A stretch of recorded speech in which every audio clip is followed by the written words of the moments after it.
Buenas tardes, hoy es nuestra última clase y en base a este PDF, que es un seminario online sobre comunicación wireless, van a responder el trabajo práctico, ¿ok? Y yo les marco cuáles son los que tienen que estudiar. Tienen que estudiar esta parte. De hecho, no hay luego gran cosa aquí que van a ver para qué sirve. Entonces, van a responder en base a este material. Van a leer esta parte. Luego van a leer para qué sirve.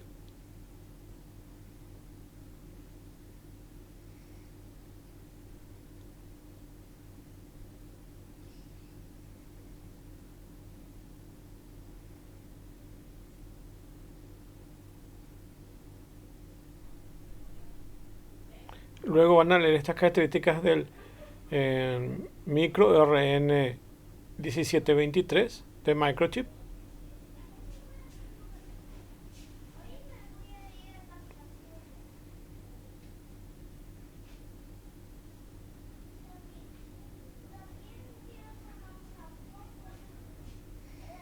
Estos son dispositivos analógicos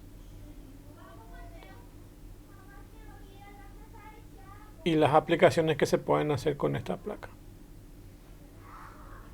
Y el software de MPLAB.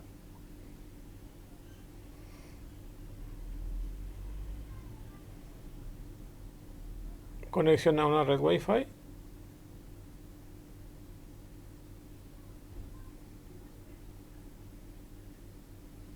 ¿Y qué es ROS? Y algunas regulaciones pues, de buenas prácticas. Eso es lo que van a leer. Básicamente este material es una guía de eh,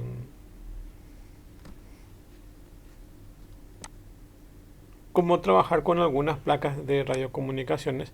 Específicamente como yo les marqué en el material, es en un conjunto de herramientas que utilizan la herramienta Robin Network. Por eso lo llaman RN, Robin Network.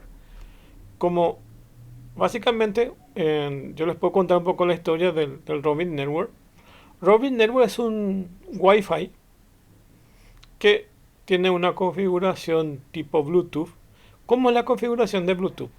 La configuración de un Bluetooth es tan sencilla que básicamente tiene un modo de configuración y otro modo de funcionamiento. Entonces se puede alternar entre uno y otro.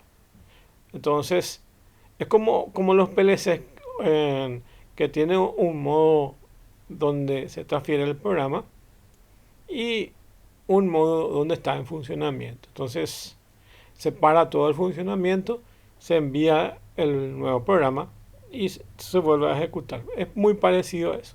El Robin Network entonces son líneas de comandos donde se envían configuraciones específicamente al Wi-Fi o, eh, o en algunos casos también al módulo de Bluetooth. Entonces son módulos de Bluetooth y Wi-Fi que tienen un modo de configuración y se entra por línea de comandos al modo de configuración.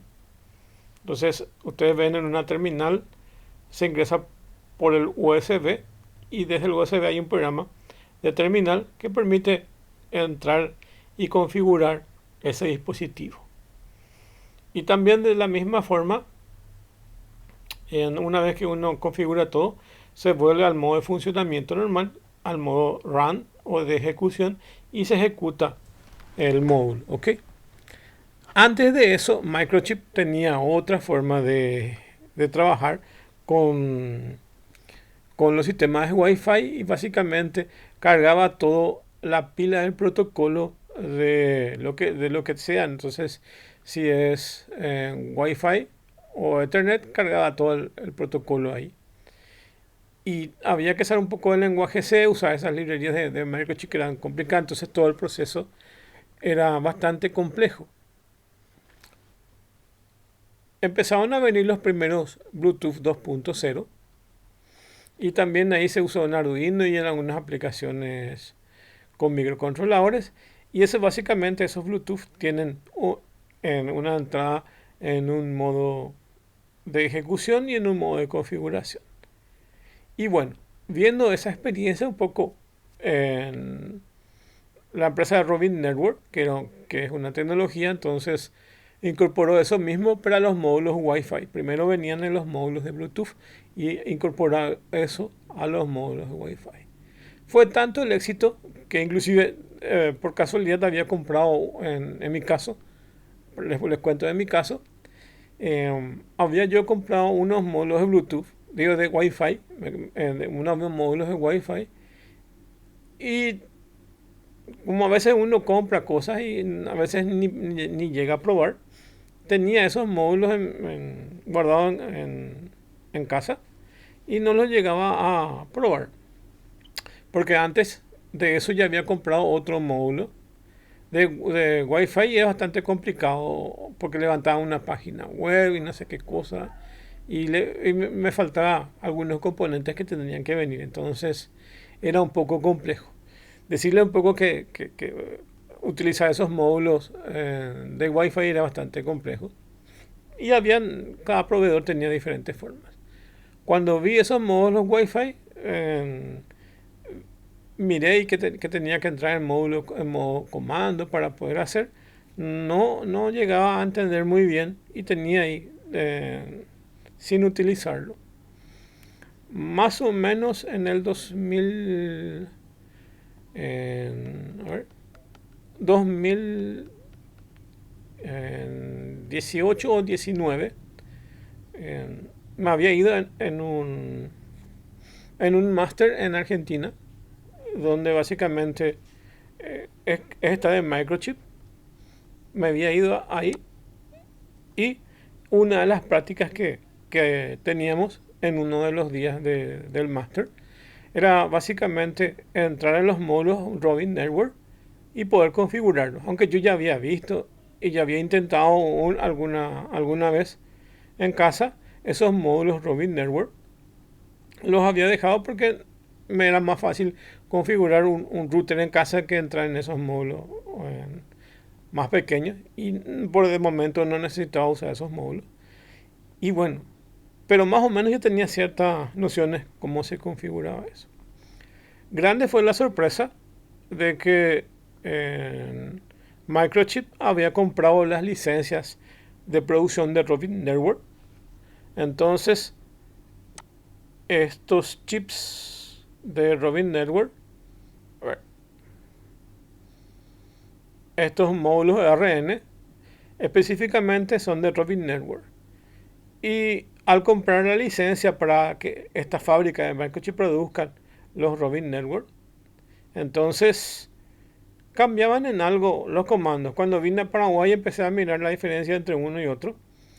Y vamos a decir que 70% de la configuración original se dejó y solo un 30% es lo que llegaron a modificar. Pero no es casi nada, entonces viendo entre uno y otro manual, casi la configuración viene a ser casi la misma. Eso es lo que hay con uno respecto a otro. Y bueno, y así de paso me fijé allá cómo se configuraba. No se perdió mucho tiempo en la configuración, nada más que nos trajeron los módulos, nos dejaron probar unos ratos. Yo entré en el modo comando porque generalmente está en el modo de ejecución. Entré en el modo comando y seguí algunas instrucciones que estaban en la pantalla, digo, en la proyección, entonces seguía eso. Y bueno, y probé unas cuantas cosas y fui siguiendo un poco el material. Para mí lo más importante es era entender la mecánica. Bien, nada más que entrar en el módulo y configurarlo. Nos dieron unas... Este es el módulo Robin Network así en seco, pero vino con una placa ya integrada, donde básicamente le puedes conectar al USB de la computadora y un programa de terminal y configuras eso, ¿ok? No sé si en este material que les paso muestra alguna configuración. Creo que no muestra, pero por lo menos les puedo orientar que más o menos es así.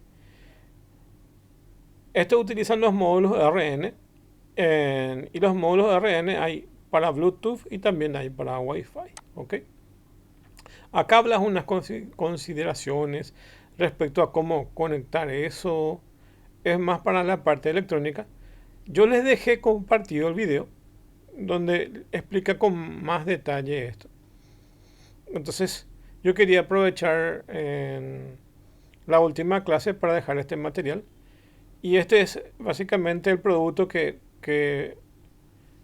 esta fábrica que se llama MC Electronics de Argentina fabrica, ¿ok? Acá coloca su módulo de RN y acá va el USB y tiene eh, algunos pulsadores y algunos LEDs, como ven aquí. Entonces se puede comandar un poco en eso. Bueno, también se le puede trabajar con el celular, entonces puede funcionar de esa forma. Cuando tengan tiempo, les invito a que puedan ver el video.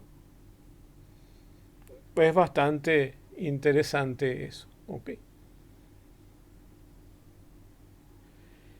Y bueno, y eso, lean esto y donde están los materiales, lean esos materiales para responder la tarea en sí.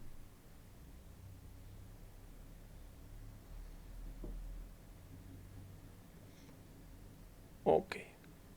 Ahora me quiero enfocar en otro tema que considero bastante interesante también. Y les quiero dar un enfoque más de industrias a esta clase. Entonces, decidí llamarlo de esta forma: inteligencia artificial en un ambiente industrial, ¿ok? Donde voy a mostrar equipos que funcionan con inteligencia artificial y otras que no. Pero todas funcionan dentro de la empresa. Voy a estar explicando un poco todo este conjunto de herramientas que lo van a encontrar en las industrias, ¿ok?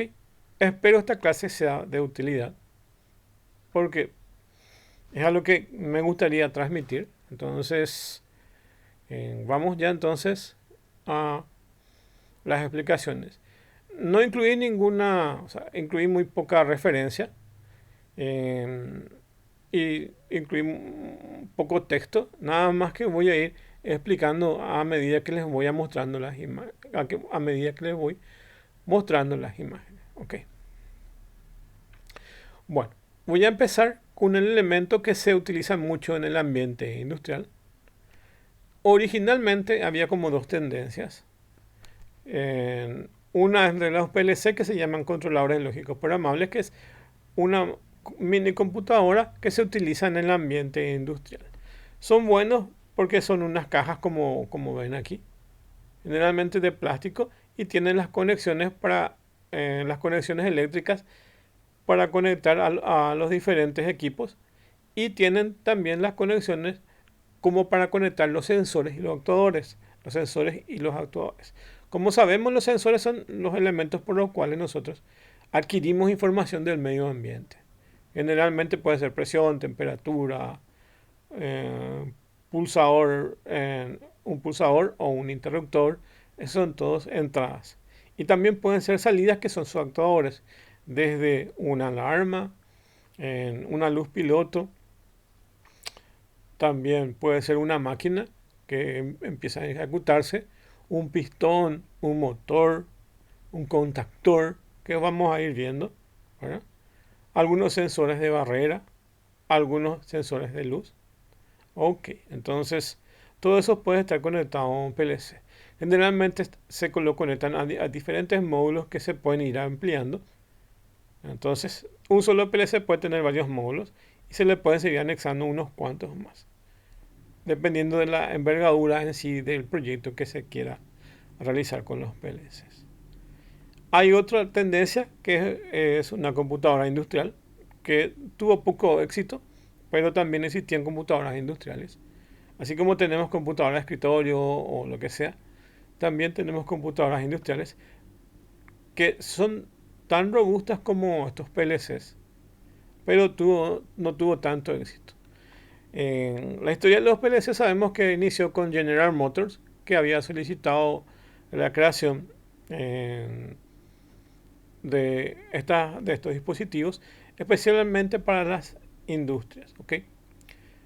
Pero dado que poca gente entendía la parte lógica en sí, porque estaba más dedicado a ingenieros electromecánicos, ingenieros eléctricos o otro tipo de ingeniería que no tenían en ese momento mucho contacto con el tema de programación. Y básicamente antes era mucho más cableado el tema del ambiente industrial, entonces existían muchos relés, muchas bobinas, muchas conexiones, y y con las bobinas, con los relés, se hacían circuitos lógicos. ¿Ok? Y después fue madurando la electrónica en sí y fue reemplazado por unas placas de electrónica. Pero en general eso implicaba cuando nosotros cambiamos de diseño o de operación, a veces tendríamos que reemplazar ciertos componentes electromecánicos o en unos casos eléctricos, entonces, o electrónicos. Era bastante complejo esa forma de trabajar. Cuando ingresamos en el mundo de los PLCs, se alivianó porque se facilitó una programación mucho más dinámica. Entonces todo el proceso fue mucho más fácil. Pero no quisieron introducir códigos de programación directo, o como introducir un lenguaje sea así directo, no quisieron introducir.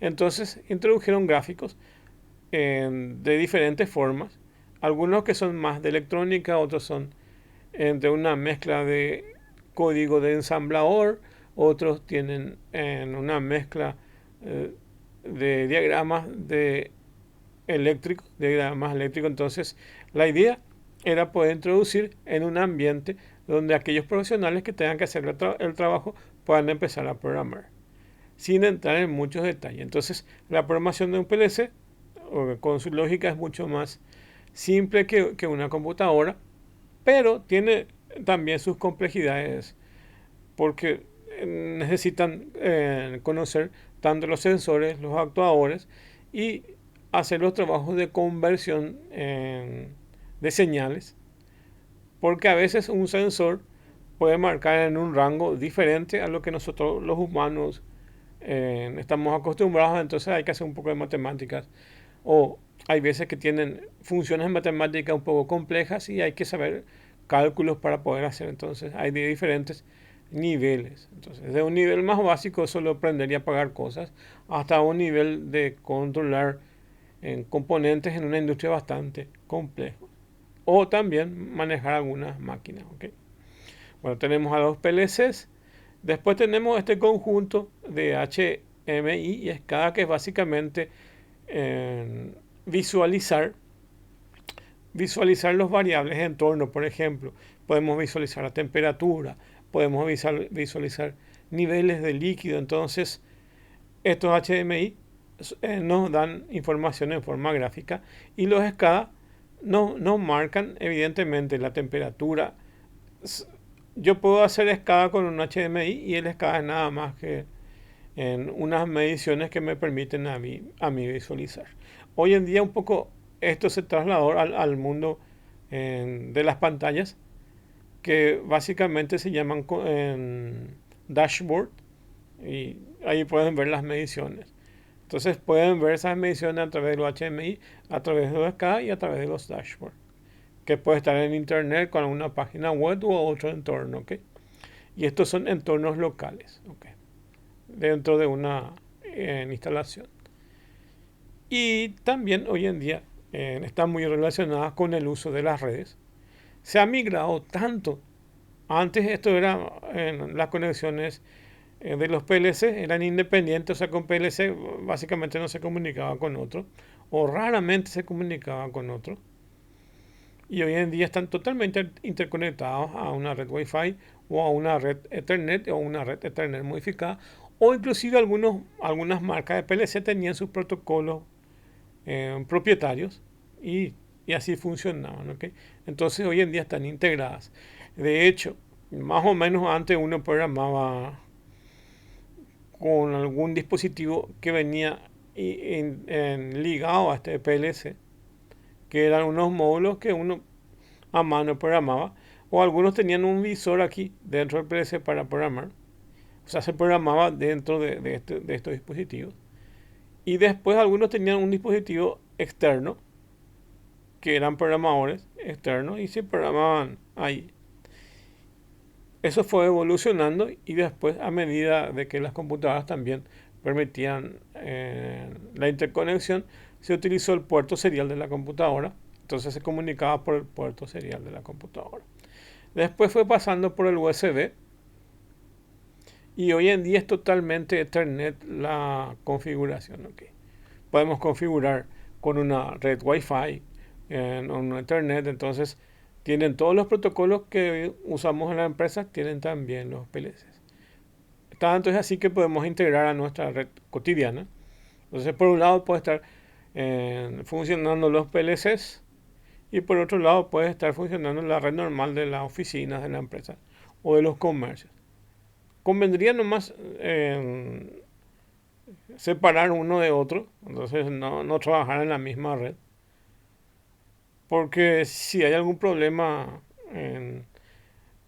con la parte industrial y con la parte de procesos que no tengan que ver industrial y todos tenemos la misma red, va a ser un poco complejo si ocurre algún problema. Entonces va a entorpecer el trabajo entre uno y otro. Entonces conviene hacer en redes independientes con respecto al network o al networking que se utiliza en la industria con respecto a otras áreas de una empresa. ¿Okay? Inclusive hay empresas que no son industriales, pero alguna cuestión que estén conectadas a algún elevador o algún dispositivo exclusivo pueden tener PLCs. Entonces depende un poco de la actividad y de qué está especializado ese trabajo para independizarlo o no. Y algunos pueden funcionar en red y otros no, dependiendo de qué es lo que necesiten. Inclusive, algunos están integrados con informaciones de la empresa. Como por ejemplo, en una industria puede estar integrado en el área de producción, donde hay bastantes PLCs, HMI, SCADA y otros componentes. Pueden estar inclusive integrados con el software de administración de la empresa. ¿Para qué? Por ejemplo, para poder cuantificar los costos de producción. Entonces, esa información que se genera en la parte industrial, a partir de la materia prima y de todo su procesamiento, entonces podemos cuantificar cuándo se terminan los productos y esa información ingresar a la parte de gestión de la empresa. ¿Okay? Entonces, toda esta información también se puede usar ahí. O bien, sistemas que están integrados a Internet y permiten monitorizar y chequear en estados de entrada-salida o actuar de forma remota. Por ejemplo, cuando yo empezaba en la facultad veía algunos SCADA que básicamente en las exposiciones, cuando veía por ejemplo las turbinas de Itaipú, entonces enviaban informaciones, tenía una foto de una turbina y ahí debajo tenía unas leyendas que mostraban cuánto era la rotación, cuánto era la energía que producía cada turbina. Entonces, nada más por decirle un ejemplo, puede ser montones de ejemplos de eso, pero es utilizando los sistemas de monitorización a distancia. Muchas industrias tienen estos sistemas de monitorización, especialmente en los lugares distantes. Entonces, imagínense que hay hoy en día en industrias donde prácticamente la intervención humana es muy reducida, entonces se puede comandar esto a distancia sin problema, entonces se puede monitorizar a distancia y chequear los estatus de entrada y salida. Entonces, los PLC son herramientas muy utilizadas en las industrias. Aquí pueden ver el cableado de los PLC y de varios módulos. ¿Ven lo complicado que puede ser? Bueno, esto puede ser solamente un ejemplo. Entonces, tienen aquí en los racks donde están ubicados los PLCs. ¿Ok? Y generalmente hoy en día todo ya es Ethernet para que puedan tener una idea de esas conexiones. No quiero hablar de marcas de PLCs porque entraría un poco en algunas cuestiones que nos gustaría abordar.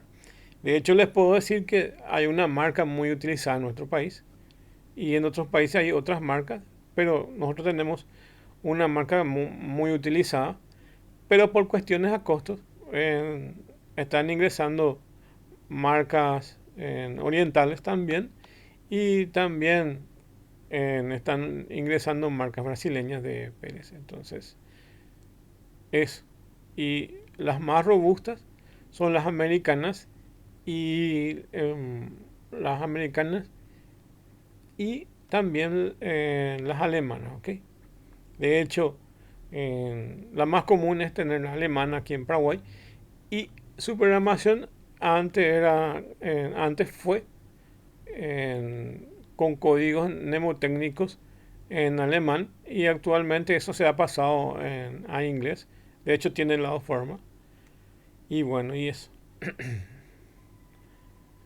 Y hoy en día se programa a través de las computadoras, como pueden ver acá. Entonces los PLCs hoy en día se programan y configuran por las computadoras. ¿Ok? Y lo más fácil es que pueden inclusive programarlo con Wi-Fi. Entonces esto asegura que sus PLCs pueden estar ubicados en puntos bastante complicados en las industrias y ustedes igual tienen acceso ahí, sino que tienen que hacer. Tienen que acercarse a esa máquina, conectar el cable y bueno, y todo un tema. Y a veces está en un ambiente que no es tan accesible y bueno, entonces complica mucho eso. Y más complicado antes que solamente tenían que conectarse por el puerto serial o el puerto USB. Hoy en día, gracias a la conexión a Internet, es mucho más sencillo hacer ese trabajo. En cuanto a la programación, les dije que se trasladaron a gráficos que básicamente permiten una programación mucho más visual y mucho más didáctica que un lenguaje de programación normal.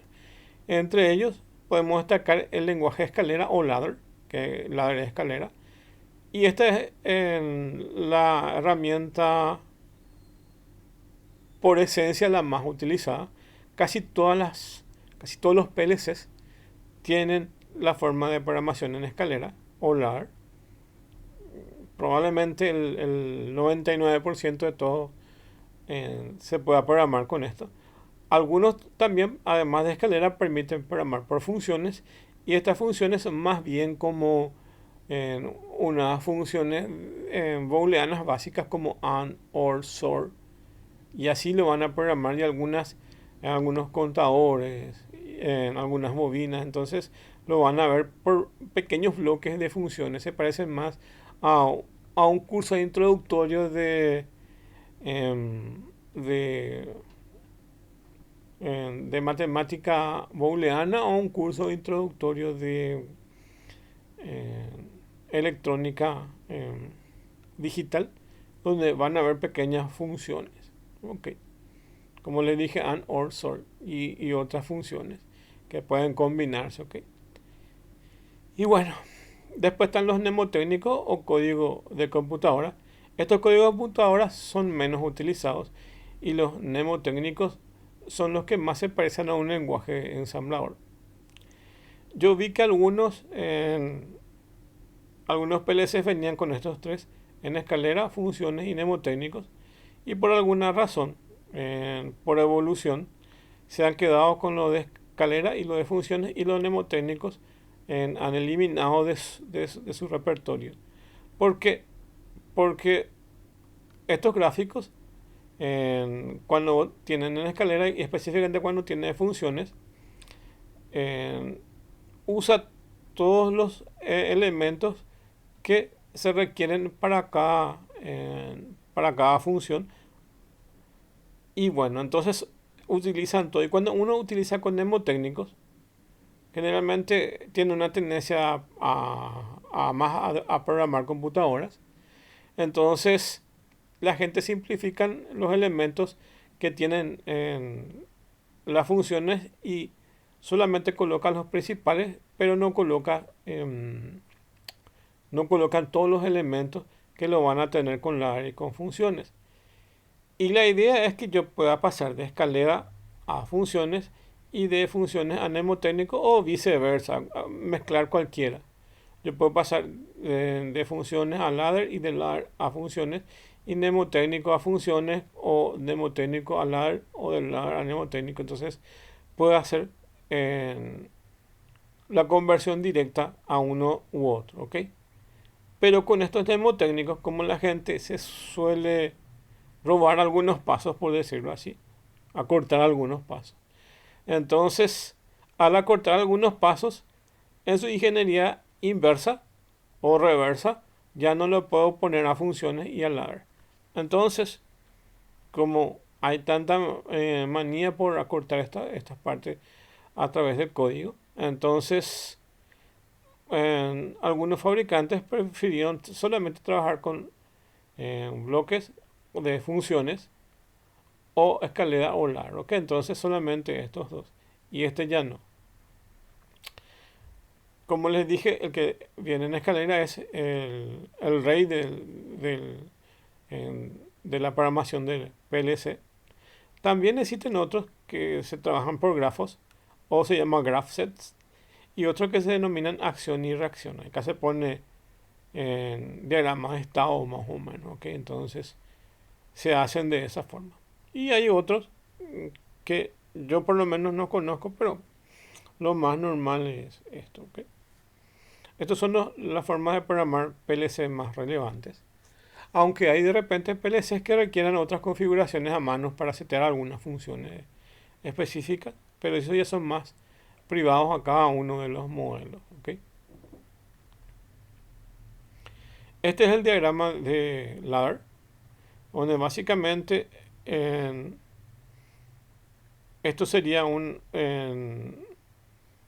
diagrama AND. Se tiene que cumplir esta entrada, esta otra, para que se pueda cumplir esta. Entonces esta es AND. Solamente aquí está negada esta. Entonces esta tiene que ser verdadera y esta tiene que ser falsa para que se genere una acción aquí.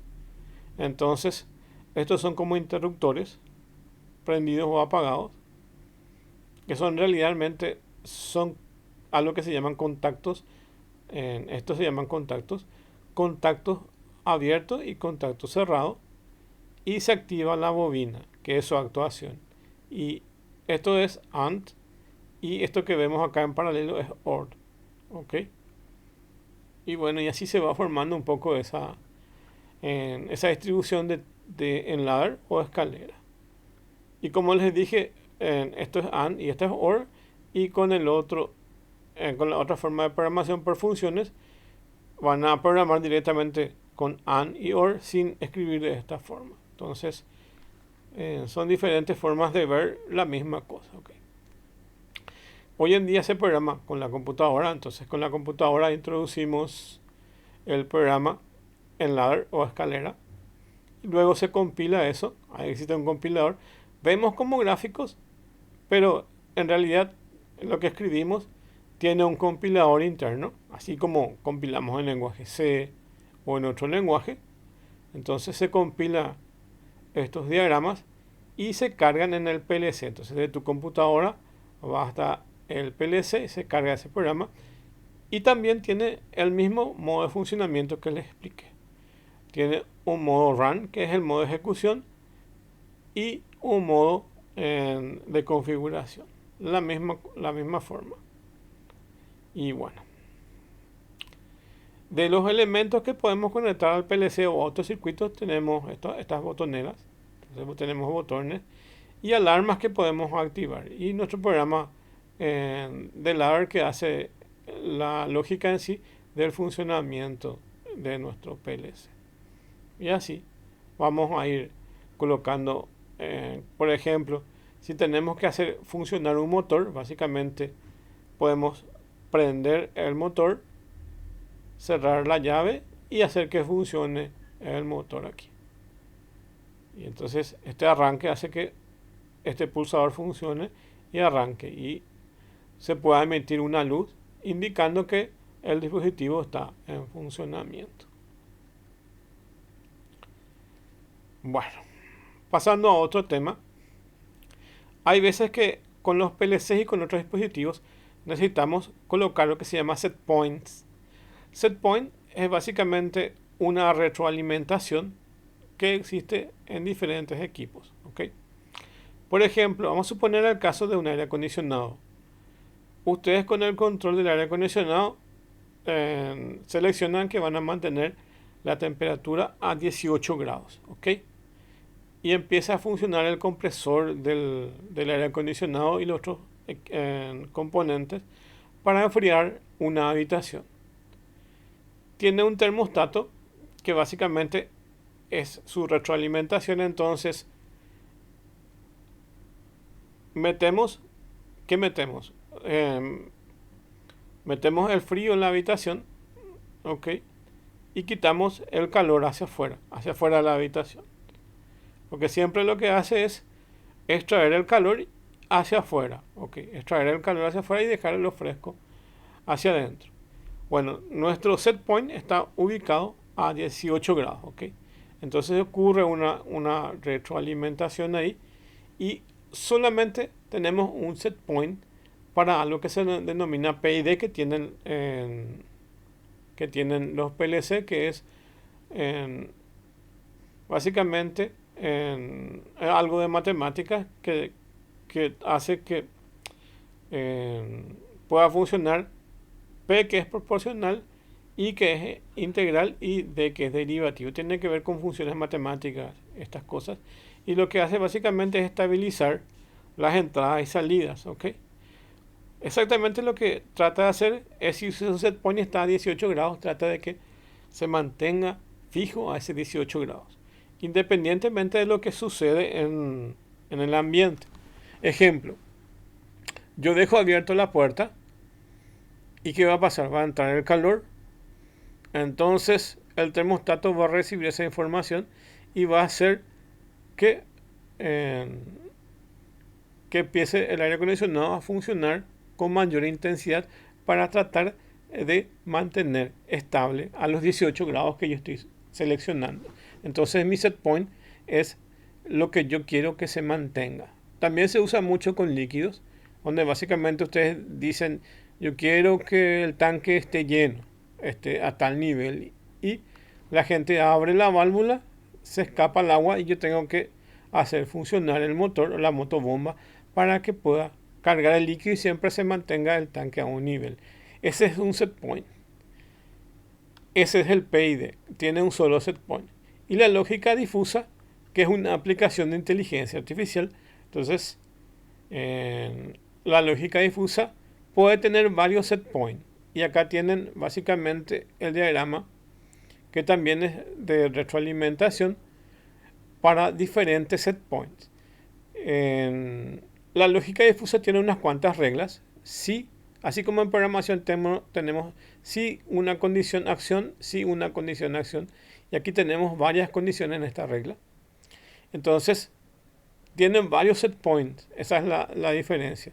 Por ejemplo, y se usa mucho en las industrias y se usa mucho en dispositivos de automatización, en esta lógica difusa, y está inmerso dentro de lo que es inteligencia artificial, dentro de uno de los apartados de inteligencia artificial, porque tiene cierta inteligencia también, ¿ok?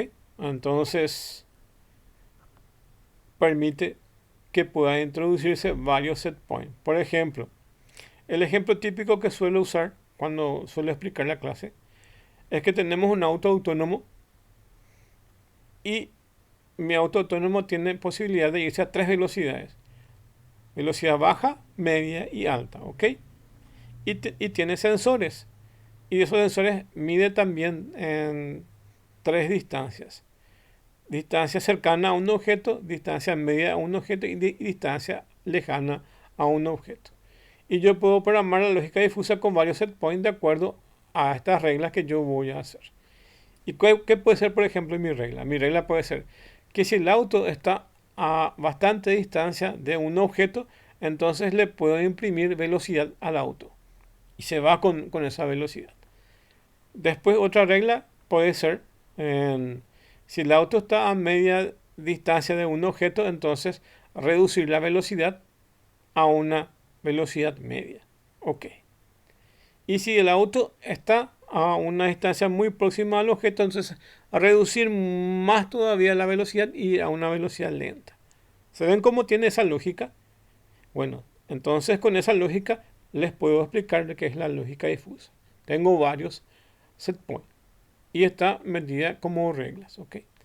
Y ocurre una entrada, una salida y una codificación y decodificación, y también tiene unas cuantas funciones matemáticas inmersas. El PID y la lógica difusa tienen unas cuantas matemáticas y los dos básicamente funcionan en algún sentido muy parecido. Generalmente ven la distancia o error y tratan de emparejar eso. La lógica difusa es un poco diferente, ya que van a ver que es unos gráficos que están definidos aquí. Y esta es su base de datos, su base de conocimiento. Y estas son las reglas y hay unas partes de matemática que están acá. Bueno, y hay un método centroide y unas cuantas cosas que tienen que ver.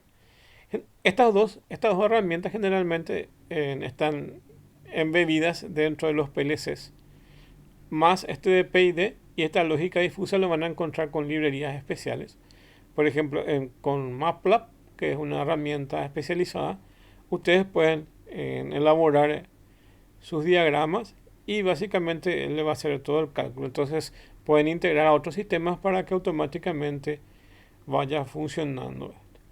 Y hay librerías también para microcontroladores, tanto para Arduino como para PIC, lo que sea, que son librerías embebidas que nos permiten trabajar con lógica difusa. Entonces son otras opciones que tenemos, ¿ok? Bueno, y como autores podemos decir, por ejemplo, que pueden haber motores monofásicos, trifásicos. Estos son de corriente alterna, estos motores. Y acá existe una gama bastante interesante de motores de poca fuerza a motores de gran fuerza y hay algunos que funcionan bajo carga y otras sin carga. Y hay de diferentes modelos y diferentes capacidades, ¿ok? Y diferentes usos. Los monofásicos pueden funcionar con 220 voltios, que es lo normal que de arranque en motores pequeños, ¿ok? Pero conforme van aumentando eso y después hasta que lleguen los trifásicos, y los trifásicos básicamente pueden funcionar con corriente trifásica que es proveída por la ANDE. Y en algunos casos ya requieren otro tipo de arranque, ¿verdad? Cuando son motores más grandes. Imagínense un motor de INC, donde básicamente creo que se llama clinker,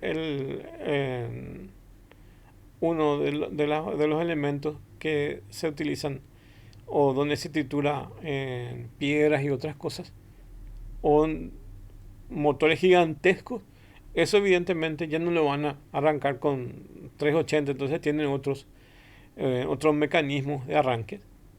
Y dependiendo de los usos, hay veces que necesitamos que sea un frenado y un arranque bastante suave. Y ahí están dispositivos electrónicos como los soft starter, que básicamente son arrancadores suaves, o variadores de velocidad y otros componentes.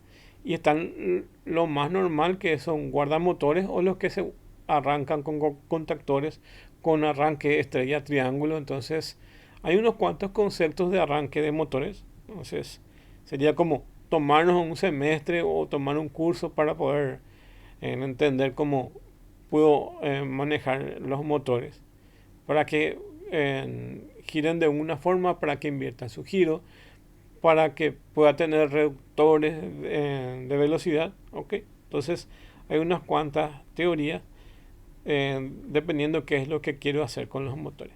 Pero es algo que se utiliza mucho en la industria. ¿Ok? Podemos decir que el 70% del parque de elementos que se utiliza en una industria están gobernados por motores. Ah, y están los motores de continuo acá también. No solamente corriente alterna, sino están los motores continuos. Especialmente en robótica van a encontrar muchos o dispositivos electrónicos, van a encontrar muchos los que son de corriente continua. Y para los que son de fuerza van a encontrar más estos motores de corriente alterna. Después están los pistones actuadores. Y estos pistones generalmente se usan para mover objetos dentro de una industria. Por ejemplo, dentro de un área de producción de paquetes, entonces estos dispositivos pueden estar moviendo de un lado a otro. Por ejemplo, si es que hay que mover unos packs de gaseosas, entonces con estos cilindros básicamente pueden ejercer presión y mover otros dispositivos. ¿Ok? Se usa mucho también en las industrias. Esto, generalmente, estos pistones son a aire comprimido. Entonces hay unos mecanismos que permiten hacer esto. Pero si alguien quiere más fuerza, estos pistones, pueden ser pistones o estos son básicamente aire. Pero están también los hidráulicos, y los hidráulicos que generan más fuerza todavía, tienen aceite como elemento de movimiento aquí. Entonces, estos aceites permiten generar más fuerzas. Entonces, dependiendo de las fuerzas, uno va a decidir. En otros países, o por lo menos comercialmente, si uno pide estos cilindros que son a aire, básicamente está en medida PSI, que es una unidad de medida de presión. ¿Ok? Generalmente se los conoce así, pero aquí en Paraguay, no sé si en otros países también, cuando uno va a pedir estos dispositivos, algunos le piden de otra forma. Entonces no lo piden por PSI, sino cuánta carga va a soportar esto. Entonces le piden de esa forma, ¿okay? Cuánto va a soportar eso. Es otra forma que aquí en Paraguay se pide este dispositivo. ¿Okay? Y bueno, pero si uno quiere ser mucho más estricto, debería pedirlo de PSI, ¿verdad? Porque son las unidades estándares que se utilizan con presión. ¿Ok?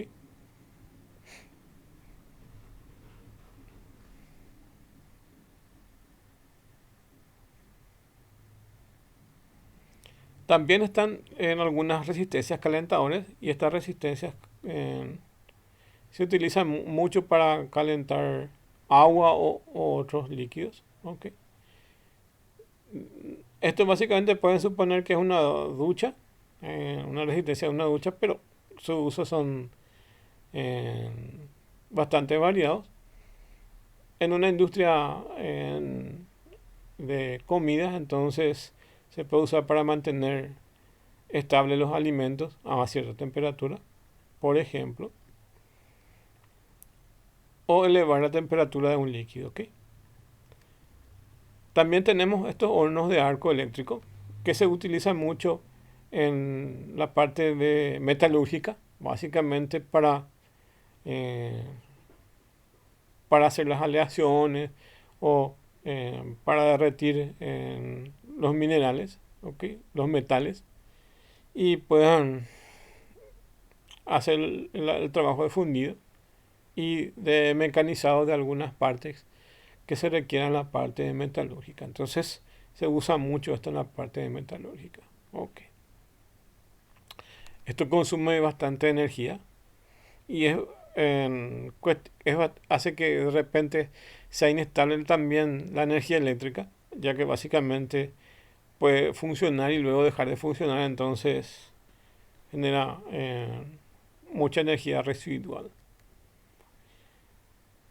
En muchas industrias también tenemos las calderas, que básicamente existen calderas con diferentes tipos de combustibles que funcionan. Estas calderas son muy útiles porque básicamente muchas industrias requieren tener líquidos o vapor de agua, y muchos utilizan vapor de agua para diferentes funciones, ¿ok? Especialmente, por ejemplo, en industrias para caña de azúcar, por ejemplo, para convertir de caña de azúcar a azúcar, entonces requieren el uso de calderas, y otras industrias también requieren calderas. Entonces, algo importante con respecto a las calderas es que lo que circula por las tuberías es básicamente vapor de agua, pero el vapor de agua que circula dentro de esas tuberías tiene que estar a cierta temperatura, y teniendo a cierta temperatura y a cierto nivel de presión, entonces lo ideal es que no se generen gotas de agua. En una exposición, por ejemplo, el expositor empezó a contar, y yo estaba justamente ahí, y les quiero transmitir un poco la idea del uso de las calderas. ¿Qué es lo que se tiene que tener en cuenta cuando tienen las calderas? Es básicamente tratar de reducir la conexión de tubos a 90 grados, porque básicamente ese gas que circula ahí tiene que circular libremente, y lo que tienen que evitar es que son como partículas que están viajando por un tubo a alta velocidad. Imagínense ustedes qué es lo que hacen cuando tiene ángulo de 90, básicamente toca por una pared, y como la presión es tanta, como la fuerza es tanta que se genera ahí, entonces tiende a romper los tubos, ¿ok? Y a veces eso es lo que ven acá, como se genera una curva, pero no es 90 grados. Entonces así se tienen que colocar los tubos. También la temperatura tiene que ser la más correcta, porque o si no, en vez de que circulen gas, va a circular gotas de agua. Es como que ustedes se van manejando en un automóvil y se van contra corriente de la lluvia. Entonces la lluvia les va a golpear directamente al parabrisas, o directamente al vehículo a una gran velocidad, que ustedes están en contracorriente al movimiento de dirección que tiene la lluvia. Entonces eso es lo que está pasando cuando, en vez de que viaje gas, o en vez de que viaje vapor de agua, esté viajando agua. Entonces eso también va a perforar los tubos. Y esos son algunas recomendaciones con respecto al uso. Y esto es bastante importante, mantener la circulación elevada de temperatura de los gases, y poder manejar bien los elementos de aliviadero de presión. Existen algunas válvulas que tienen en estas calderas, y hay veces que porque no tienen control, o porque a veces el operario presta poca atención, o porque no maneja mucho. Hay veces que ocurren accidentes que matan inclusive personas, por el hecho de que ocurre un escape de ese gas y explota prácticamente por las personas, ¿ok? Entonces, con el tema de calderas hay mucha atención. También ocurre cuando estas tuberías generan agua, y básicamente van a corroer los tubos. Entonces, en algunos casos también generan explosiones, porque se generan en algunos sulfuros que se quedan por los tubos, porque básicamente esto está en la caldera, está a alta temperatura, y a veces eh, también tiene pérdida de algunos compuestos y así. Entonces, por eso, cada tanto, hay veces que las fábricas paran el funcionamiento de sus calderas y contratan personales que se dedican a limpiar las calderas para que no ocurran explosiones o algunas cosas. Entonces, siempre hay un chequeo con respecto a las calderas, ¿ok? Algo que se utiliza mucho hoy en día es las máquinas moldeadoras de CNC o routers. Están las más básicas, que son algunas para trabajar madera, otras que utilizan corte de madera, otras que utilizan cabeza láser. Pero por general, estas máquinas CNC o router son estas industriales que ven aquí. Y estas generalmente tienen como 5 tipos de movimientos. ¿Ok? No son solamente 3 ejes, sino tienen además 2 más, o dependiendo de la característica de esta. Tienen sus ejes que pueden moverse libremente y pueden moldear, y lo que más moldean son metales. Entonces, para la parte metalúrgica también se utiliza. Aquí en estos paneles básicamente se hace el diseño o se le mete un programa en CAD en 3D, un programa diseñado en una herramienta 3D, se le inyecta acá como archivo y luego se procede al diseño. Entonces, esto se usa mucho. Imagínense, a no ser los procedimientos así, llegué a ver algunos procedimientos en internet, como por ejemplo poder hacer un utensilio de cocina. Entonces, una olla, por ejemplo, ¿ok? De forma casera, especialmente en esos videos que muestra cómo trabajan en India, ¿ok? Pero si uno ve hoy en día, todos esos utensilios se pueden hacer con estas máquinas CNC. Entonces, si yo quiero hacer un vaso o alguna obra artística sobre metal o alguna pieza que se usa para alguna máquina, lo voy a hacer directamente con este router o CNC. También puede pensar que en forma básica esto sería como una impresora 3D, pero el funcionamiento es totalmente diferente, pero más o menos esa es la idea, que pueda diseñar aquí partes o herramientas de algo. Okay. También tenemos los brazos robóticos. En Paraguay es muy escaso encontrar los brazos robóticos o los robots, pero también se le utiliza mucho, especialmente en la industria automovilística.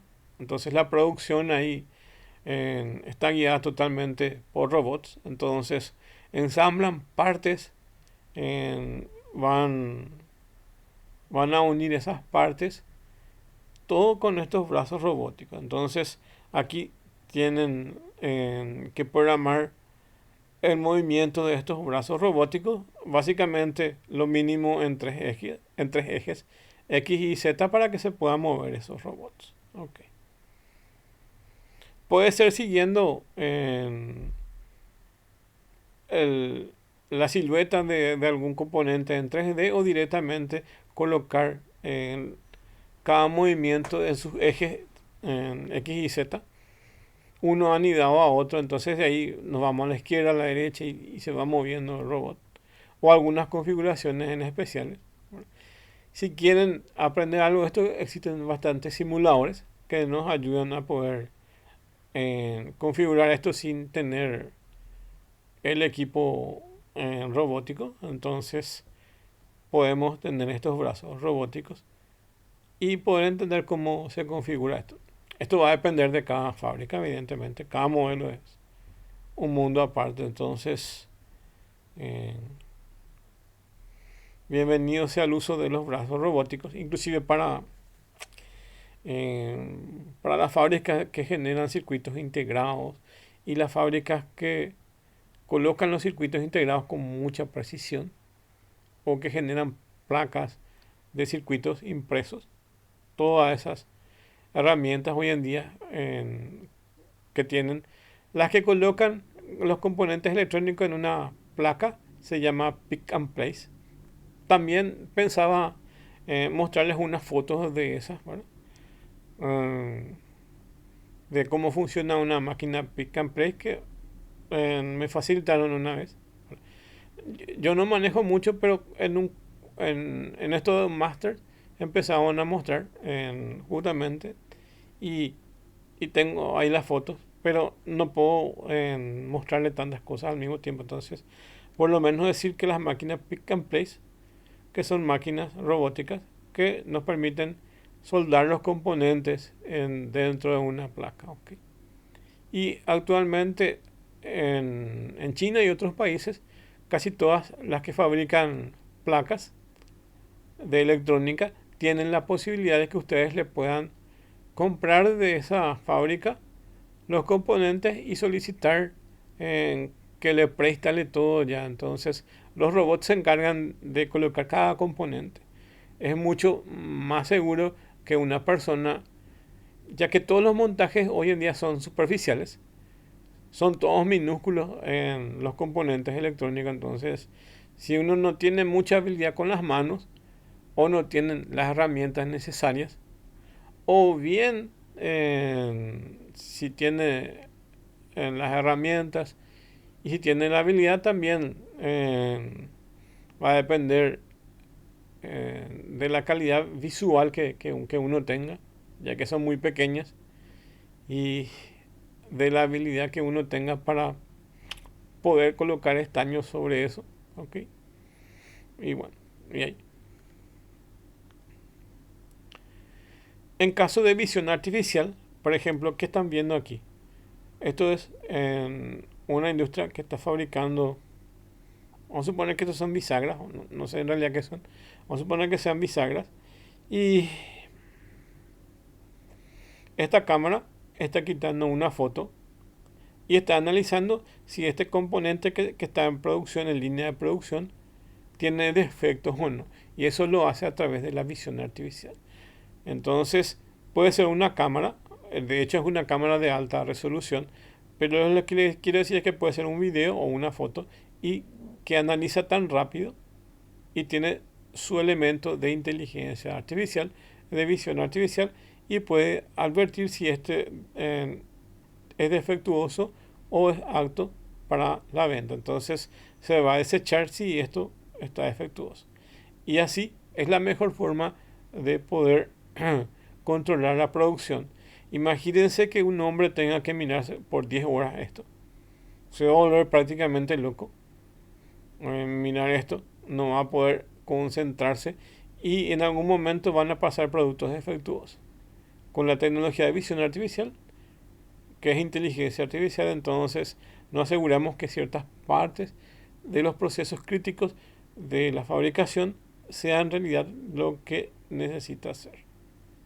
Entonces analiza estos patrones para poder utilizarlos. ¿Okay? También tenemos estos selectores de granos, de frutas, verduras y lo que yo vi, por ejemplo, estas máquinas, que hay diferentes tipos de máquinas dependiendo de qué es lo que va a seleccionar. Este, por ejemplo, es uno seleccionador de granos de arroz. Entonces separan los granos de arroz buenos de los malos.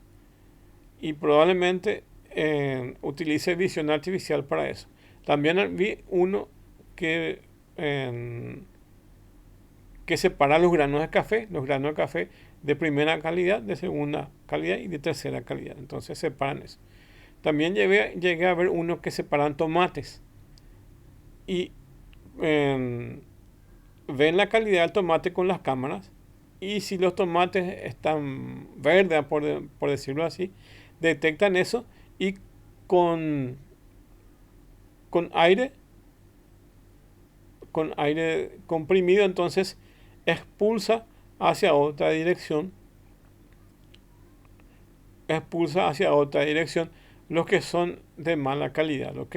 Y las que son de buena calidad van por otra dirección. Entonces, y son bastante rápidos estos dispositivos, ¿ok? En el área industrial, hoy en día, tanto como en domótica, nos permite analizar los datos estadísticos y visualizar los controles de mando o dashboard.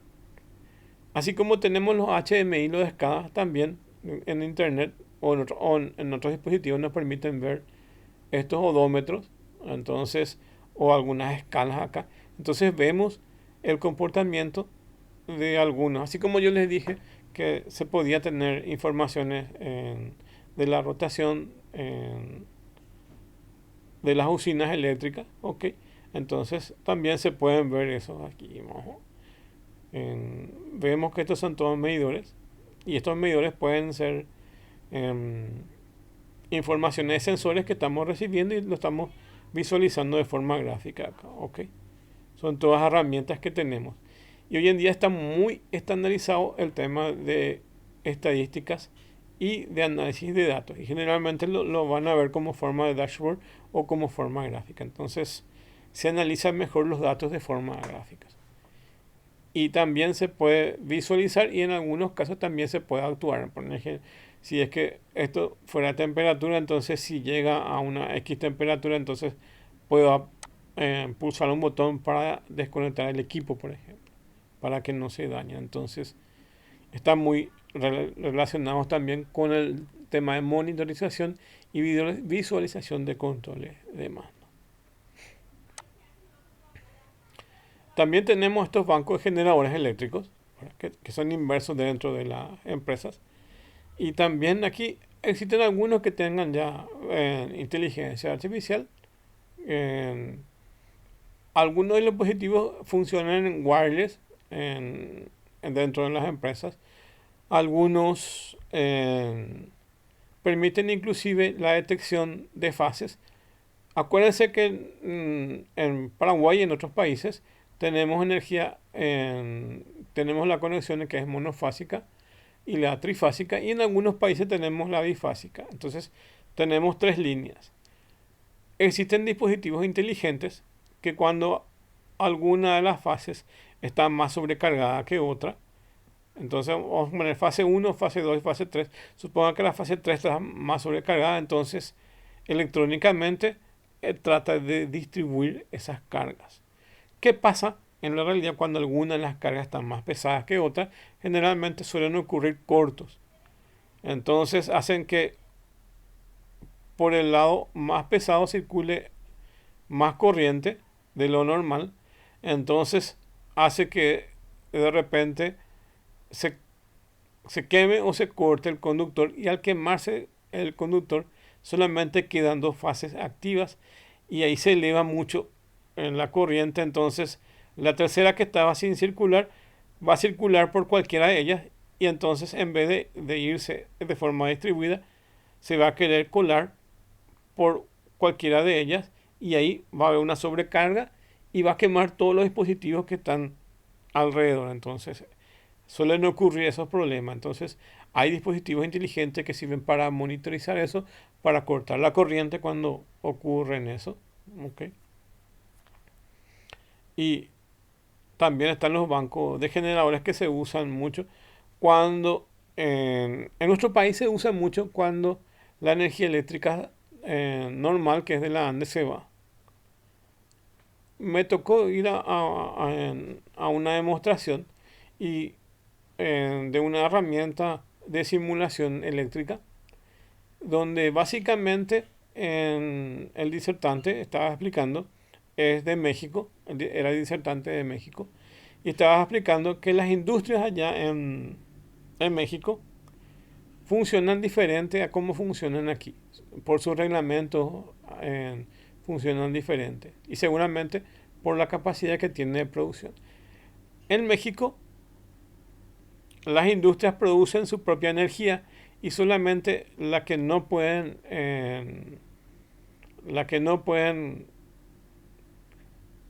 consumir totalmente de su propia generación, entonces usan de la red eléctrica. Solo lo que les falta utilizan de la red eléctrica. Entonces es más normal que tengan más generadores para sus usos internos, y el uso proveniente del servicio eléctrico cuando necesitan un extra, ¿ok? Y acá en Paraguay, no sé, en otros países también, Acá en Paraguay, por ejemplo, funciona de forma diferente. Aquí se produce cuando no se puede obtener toda la energía del proveedor eléctrico. Ok. O cuando este está en falta, entonces empieza a funcionar estos generadores. Entonces, son diferentes circunstancias dependiendo de cada reglamento, cada país. ¿Ok? Pero aquí también se usan los generadores eléctricos. Los sistemas de comunicación son muy utilizados. Ok. Acá menciono los Wi-Fi, los sistemas propietarios y no propietarios de otros estándares. Hay un montón de fabricantes de equipos como Cisco, por ejemplo, o creo que se llama Tropo o algo así, se llama otra marca, ¿verdad? Entonces, y están las redes celulares, en los otros sistemas, ¿verdad? Entonces, diferentes sistemas y proveedores y diferentes equipos para los sistemas de comunicaciones y para cada uso. Wi-Fi, sistemas propietarios y no propietarios con otros estándares, sistemas infrarrojo o radiofrecuencia, Ethernet, el Ethernet normal y las Profinet y Profibus, que son las que se utilizan, por ejemplo, en las industrias con los PLCs. Diferentes sistemas de buses de comunicación. Después tenemos esos estándares que hoy en día se utilizan mucho en domótica, o que son el sistema de domótica y Internet de las cosas, que son LoRa, Zigbee, MiWi, Bluetooth, etcétera, que son redes de alcance medio y de alcance pequeño. Okay. Y después están los diferentes protocolos de comunicación. Acá elegí, por ejemplo, un gráfico, bueno, donde están los sensores, actuadores y algunas máquinas. Aquí tienen los PLCs que configuran acá en el Profibus y el Ethernet industrial. Entonces, son modificaciones. La idea es que básicamente antes, tanto los sistemas de energía y tanto los sistemas industriales eran electromecánicos, ¿ok? Y los PLC ya existían, ok, sí, pero no tenían comunicación o tenían una comunicación básica. Hoy en día utilizan la red Ethernet como base y algunos de los fabricantes con su propia red Ethernet propietaria, algunos le llamaban Profibus, Profinet o lo que sea, pero es lo mismo. Bueno, y hay diferentes equipos nuevos que utilizan Ethernet, ¿okay? Inclusive en la parte eléctrica hay un dispositivo que se llama IED, y antes antes los controles eran de componentes electromagnéticos y hoy en día utilizan la red Ethernet, entonces, o fibra óptica, conectados a ese equipo, y el dispositivo electrónico es el que ve los parámetros eléctricos. Entonces, es otra cosa. Hay en forma escalonada se van colocando estos equipos. Entonces, imagínense que tengamos que monitorizar desde Argentina hasta Brasil y pasando por Paraguay. Entonces, se van a colocar un montón de estos dispositivos IED en el camino y cada uno va a ir monitorizando ciertas secciones. ¿Okay? ¿Y cómo se comunica esto? Por fibra óptica o por Ethernet. Entonces, la tendencia es que cada vez estemos más integrados a una red Ethernet industrial o unas derivadas que son propietarios o no propietarios.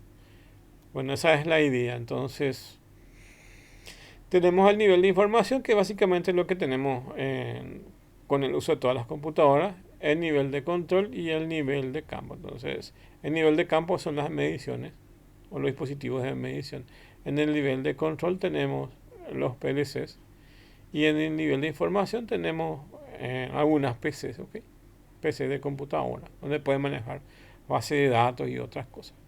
Imagínense en un sistema de procesamiento de lectura de medidores. Este sería el medidor de su casa.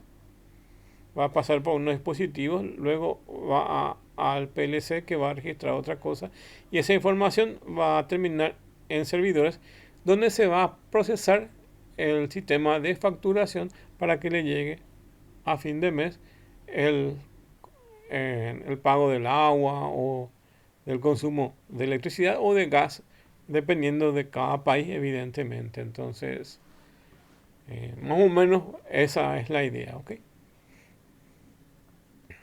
Bueno, aquí también tenemos diferentes tipos de sensores. Estos son sensores de uso corriente, aunque después vamos a ver los sensores inteligentes. Entre los sensores comunes tenemos lo de presión, temperatura, presencia o ausencia de luz, algunos que detectan colores, algunos que detectan patrones, que utilizan visión artificial o no. Entonces detectan fotos, imágenes, lo que sea. Analiza eso. Algunos son sensores de distancia, barrera de luz, presencia o ausencia de luz. Algunos son sensores sonoros, medidor del nivel de pH del agua o de algún líquido o de lo que sea. Algunos miden el nivel de líquido, algunos miden la concentración de gases. Okay. Y otros más sensores. Okay. Sensores de diferentes tipos. Aquí en la gráfica tienen este sensor de presión. Okay. O cualquier cosa que puedan imaginarse como sensado. Okay. O puedan revisar que existe un elemento de sensado. Okay. Para la parte de control así de fuerza, que tengan que ver con arranque de motores o alguna cosa de energía con mucha potencia, van a tener estos contactores. O bien, si van a tener energía para prender y apagar cosas, van a tener esos relés. Los contactores y los relés son muy parecidos. Lo único que los contactores son para eh, más corriente, más voltaje, y los relés son para uso de electrónica más básica, okay, dependiendo de los usos que tiene. Bueno, y por último tenemos los sensores inteligentes. Estos sensores inteligentes funcionan igualito que un sensor, solo que tienen mucho más inteligencia que los normales. Son plug and play, entonces enchufar, se configura y listo. Y ahí empieza a funcionar, ¿ok? Los otros sensores necesitan inclusive calibración. Y a veces a mano o algún medio necesita para ir calibrando. Imagínense ustedes que van a... Algo tan simple como una balanza. ¿Qué pasa cuando no está calibrada esa balanza? Ustedes le colocan 1 kilo de algo y marcan 900 gramos, por ejemplo, en vez de 1 kilo. Entonces está descalibrado. Y tienen que buscar la forma de calibrar ese equipo, ese sensor. ¿Okay? Y bueno, estos sensores inteligentes tienen autocalibración. Entonces, analiza la entrada y la salida y se autocalibra. Esa es una de las partes de los sensores inteligentes. Otra función de los sensores inteligentes es plug and play. Funcionar, conectar y ya funciona. ¿Okay? Listo. No hay mucho rodeo de configuraciones raras o entrar en procedimientos y seguir las reglas y para que se configure. No. Enchufar a un equipo y ya funciona. También tienen funcionalidades de emitir directamente a una red. Puede ser una red de sensores o puede ser una red conectada a internet o a esos protocolos de comunicaciones que ya vimos. ¿Okay? Entonces, envían información. Entonces, puede estar conectado a diferentes tipos de dispositivos, enviar informaciones a otros dispositivos. La tendencia es que lleguemos alguna vez a estos sensores. También, como les dije, había sensores que son diferentes en su medición y yo para que yo humano pueda manejo con otro rango. Y estos sensores inteligentes ya tienen la matemática ahí y tienen la conversión directa. Y no necesita que en la parte electrónica yo haga una relación con lo que es visualmente un humano. Entonces, ¿qué les quiero decir? Que un dispositivo de temperatura puede medir desde menos 80 grados hasta más 80 grados, ¿ok? O bien puede medir, por ejemplo, desde menos 20 hasta más 20, ok. Pero probablemente en un ambiente como el nuestro no exista menos 20 grados. si no exista desde 0 hasta 40 grados, ¿ok? Entonces, necesita una matemática para calibrar. Y estos sensores inteligentes, ustedes enchufan y él se autocalibra solo. No necesita que le pasen informaciones adicionales en algunos casos, ¿ok? La idea es que vayan evolucionando y se cumpla exactamente eso. Sensores inteligentes que puedan utilizar en electrónica avanzada y también ir evolucionando hasta sistemas de comunicaciones. Aquí más o menos le doy una idea de lo que es el impacto de la inteligencia artificial en el crecimiento de la industria. En la parte de información es donde más creció, donde básicamente tenemos la base y tenemos el crecimiento esperado. Ok, se dan cuenta que tenemos 3.4 de lo que ya avanzó. En la parte industrial tenemos 2.1. En los servicios tenemos esto y así. Entonces, en energía tenemos esto, ¿verdad? La idea es que la inteligencia artificial vaya siendo también parte del uso industrial conforme vaya pasando el tiempo. Entonces, la idea es que vamos a tener dispositivos que tengan cierta inteligencia, que utilicen redes neuronales, que utilicen visión artificial, que utilicen sistemas de comunicación inteligentes para poder ir llegando a esto, ¿ok? Entonces, en la charla de 2019 cuando me fui, ellos ya estaban utilizando TensorFlow y yo tenía poca información, lo único que tenía que con TensorFlow se podía clasificar perros y gatos, ¿ok? Pero ya estaban experimentando en la clasificación de informaciones de sensado de temperatura de ciertas regiones y poder predecir el comportamiento. Entonces se utiliza para sensado o por el tema de poder predecir cosas, ¿ok? Y toda esa información que se puede ir prediciendo es lo que va a hacer un poco que nuestra industria vaya en aumento también en sus usos. Ok.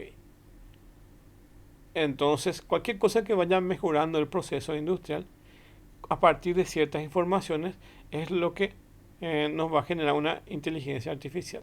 Acuérdense de esto.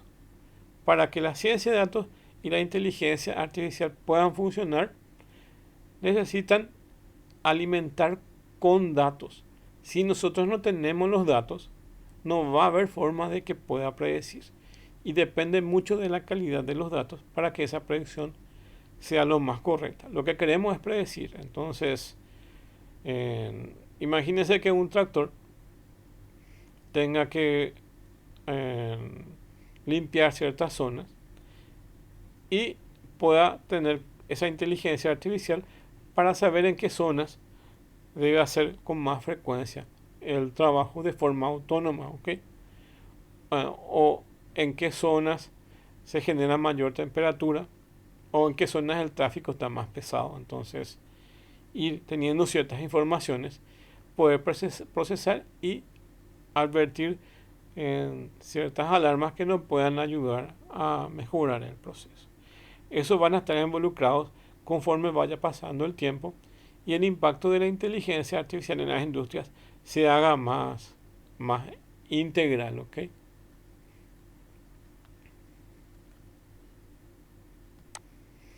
Y bueno, hasta acá nuestras clases entonces.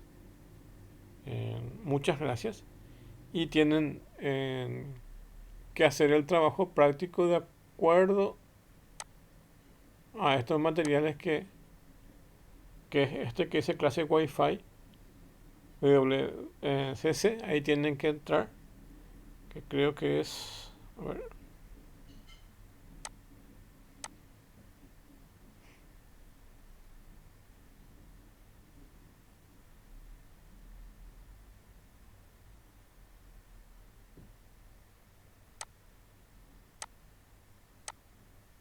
que es este material y les va a servir mucho si es que ven el video para poder entender un poco, pero básicamente tiene más gráficos y van a tener que responder lo que le estoy marcando acá, esta parte.